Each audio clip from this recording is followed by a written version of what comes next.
So I'm going to stop 1 minute and just give a little tiny poem. And the poem is not by me. It's actually by Ryan Montgomery this time. When life gives you 100 reasons to break down and cry, show life that you have 1,000 reasons to smile and laugh. So stay encouraged. And that's what I do during my live after I get on almost every night, 8:15 to 8:30, and we talk about different topics every night. And also, I tell you things about me, and I allow y'all to share some of your things. That's what neighbors did back then, you know.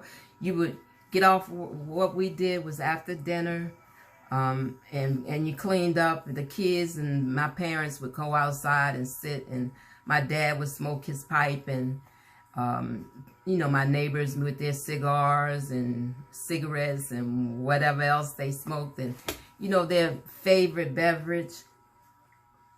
Sit around and just what we call cut the bobo, which means just talking. They talk about what happened in their day and what was going on with them, and the neighbors would share, and the kids would be in the street playing. I lived on Appleton Street on a dead-end street, and at the end was the train tracks. So we didn't get much traffic down the street, so the kids could play in the street. And if a car did come, the parents or somebody would yell, "Get out the street." And we would get out the street for a minute until the car parked or turned around and left, and we'd be back in the street. But the neighbors shared everything. Sometimes even on the weekends, we would just, you bring the hot dogs and they bring the hamburgers, and we build a grill out there and we eat. You know, everybody ate and we shared our life together.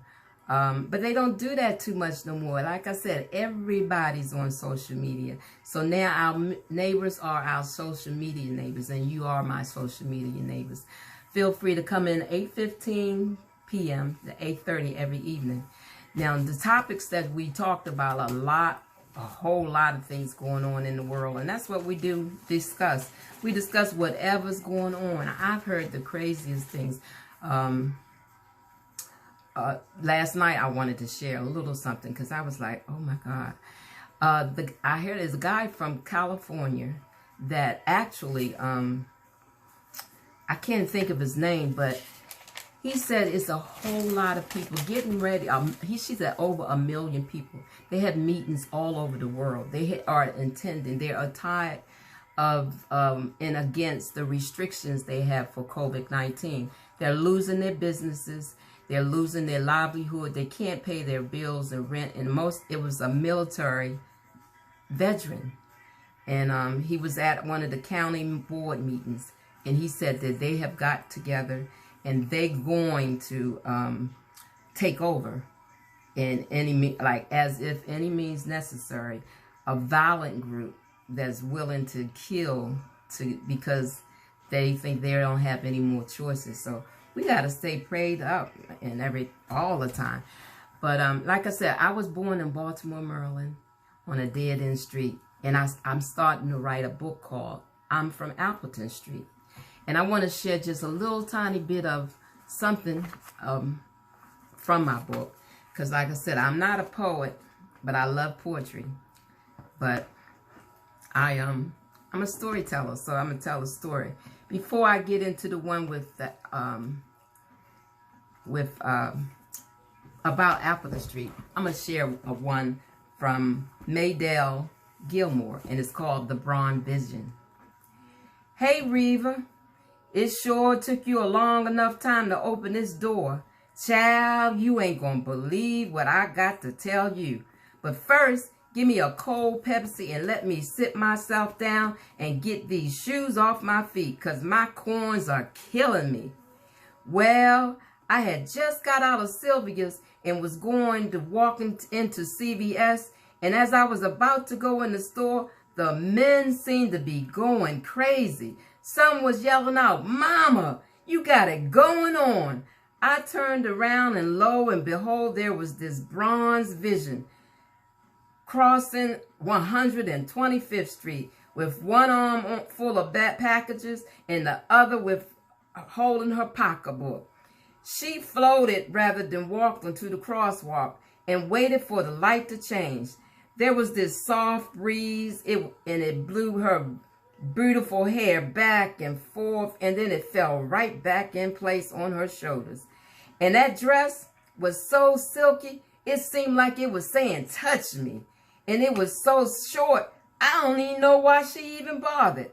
When the little breeze came up that dress that was so thin, it just fell right back in place. It was so silky, she had them long legs. I was wondering if they even stopped at all. And people must have thought she was some kind of actor, because horns was blowing and people was cursing. And when she started walking again, that behind of hers was going up and down and around and round. Some of the men's mouth was open. Even those old men with no teeth was yelling, swing it, sister. She kept on strutting like nothing was going on, when this hard breeze came and caught that dress and showed everything God gave her. One old lady said, Lord have mercy, that child ain't got no bloomers on. And the other lady said, ain't that something? I don't know what in the world is coming to people. Reba, if you don't stop laughing, I ain't going to tell you the rest. Now that's better. Child, the child was trying to hold her dress down in the back with them bags and in the front with that pocketbook. But by the time she reached old Uncle Nick's vegetable stand, and he said, nice as can be, baby, ain't your mama ever taught you don't leave home without them?